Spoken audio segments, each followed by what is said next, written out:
नमस्कार प्यारे बच्चों, स्वागत करती हूँ आप सभी का एक बार फिर से आपके अपने चैनल वेदांत लर्निंग पॉइंट पे। आज आप सभी के लिए 8th ग्रेड अभ्यास पुस्तिका अंग्रेजी कक्षा 6 से एक लेसन सॉल्व करवाने वाली हूँ, जो कि बहुत ही ज़्यादा इम्पॉर्टेंट है। यदि आप चैनल पर नए हों तो सबसे पहले वीडियो पाने के लिए चैनल को सब्सक्राइब जरूर कर लें।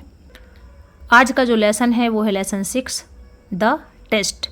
इससे पिछले 5 लेसन करवा चुकी हूँ। प्लेलिस्ट में जाके आप वो लेसन ठीक से देख लीजिएगा और अपनी बुक को अच्छे से फिल कर लीजिएगा। इसको करने के लिए जो आपके पास इंग्लिश रीडर है उसमें से लेसन 6 ठीक से रीड आउट कर लीजिए। उसके बाद इसको आप फिल करने बैठिएगा। First question is, who was the teacher of Pandava and Kaurava princes. Pandava और कौरव राजकुमारों के जो अध्यापक थे वो कौन थे? तो वो थे द्रोणाचार्य। यहाँ पर आपको द्रोणाचार्य लिख देना है। Next question is, who got the first chance to shoot the right eye of the bird. चिड़िया की दाहिनी आँख में निशाना लगाने का सबसे पहला मौका किसको मिला? ये युधिष्ठिर को मिला। यहाँ पर आपको option number C tick mark कर देना है और युधिष्ठिर यहाँ पर नोट डाउन कर देना है। Next question is, who saw the tree, its branches, green leaves, yellow fruits and the bird। किसने पेड़ को, उनकी शाखा को, हरी पत्तियों को, पीले फलों को और पक्षियों को देखा? तो दुर्योधन ने देखा। यहाँ पर दुर्योधन आ जाएगा। इन क्वेश्चंस के आंसर जो देने हैं 1 या 2 वर्ड्स में देने हैं। Next question is 4, what types of test did Guru Drona give to the princes. किस तरह का टेस्ट गुरु द्रोणाचार्य ने राजकुमारों को दिया? स्किल्स टेस्ट, कुशलताओं का test. Write the contracted form of you will. You will का आपको कॉन्ट्रैक्टेड फॉर्म लिखना है। यू लिखने के बाद इस तरह से आप कॉमा लगा देंगे ऊपर और डबल एल बना देंगे तो ये शॉर्ट फॉर्म हो जाएगा। इसी को कॉन्ट्रैक्टेड फॉर्म भी बोला जाता है। Next question is 6, write the plural of the following words. Mouse और मंकी का प्लूरल फॉर्म यानी कि बहुवचन लिखना है। माउस का मतलब होता है चूहा और माइस का मतलब होता है चूहे। मंकी यानी एक बंदर और मंकीज यानी बहुत सारे बंदर।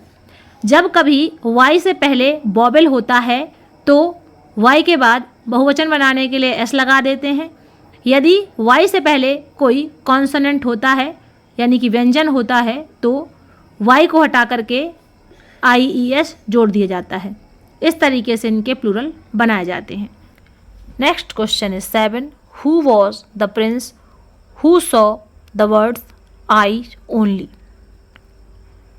कौन सा राजकुमार था जिसने केवल पक्षी की आँख को देखा?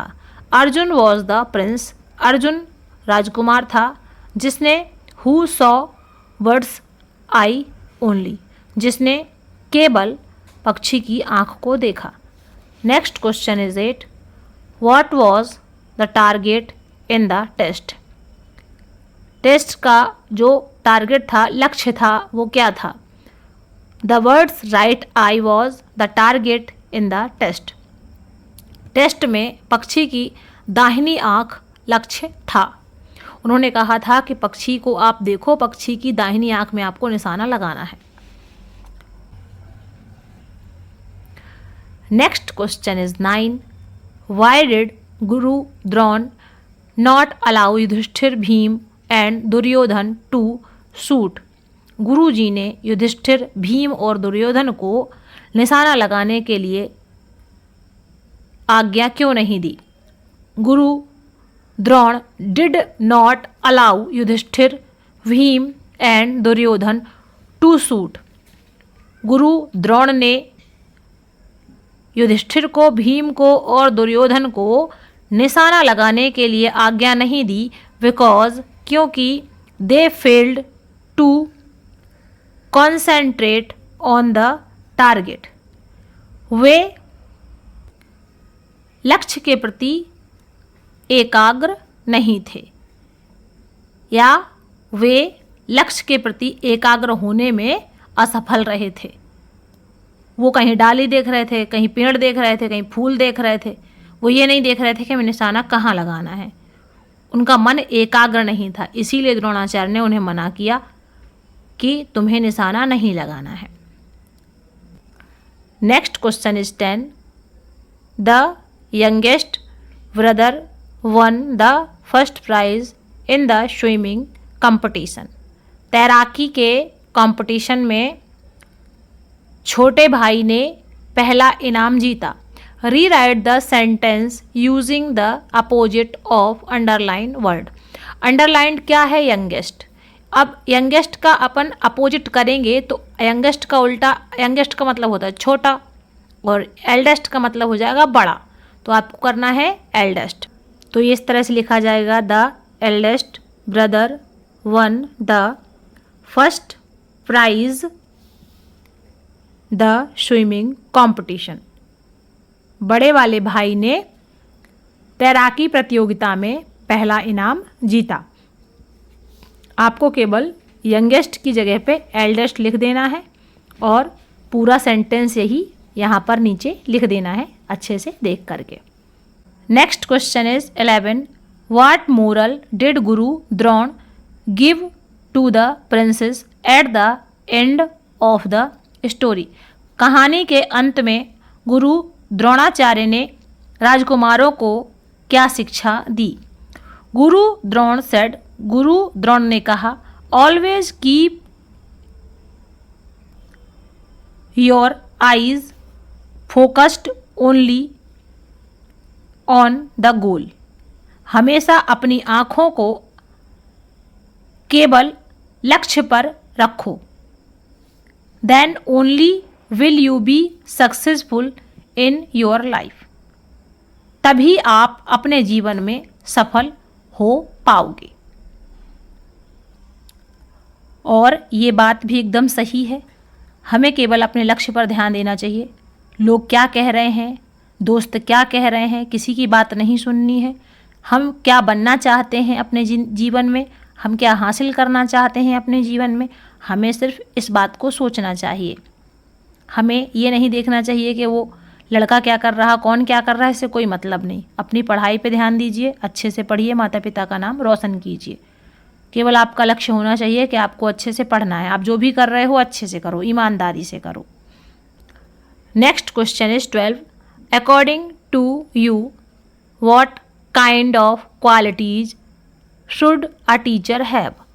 आपके हिसाब से या आपके अनुसार एक अध्यापक में क्या क्या गुण होने चाहिए? Some qualities should a teacher have like skill in communication, listening, collaboration, adaptability, empathy and patience. तो कुछ गुण हैं जो एक अध्यापक में होने चाहिए, जैसे कि संचार कौशल, सुनना, सहयोग, अनुकूलनशीलता, सहानुभूति और धैर्य. एक बार फिर से समझ लीजिए.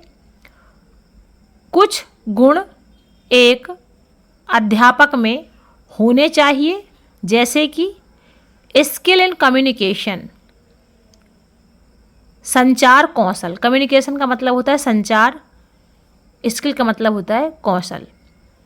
लिसनिंग यानी सुनना, कोलैबोरेशन यानी कि सहयोग, एडेप्टेबिलिटी यानी कि अनुकूलनशीलता, एम्पैथी यानी सहानुभूति एंड पेशेंस यानी और धैर्य. ये गुण किसी भी टीचर में होना बहुत ज़्यादा ज़रूरी है, तभी वह बच्चों को अच्छे से समझा पाएगा. इसी के साथ ही ये सारे क्वेश्चन आपके कंप्लीट हुए.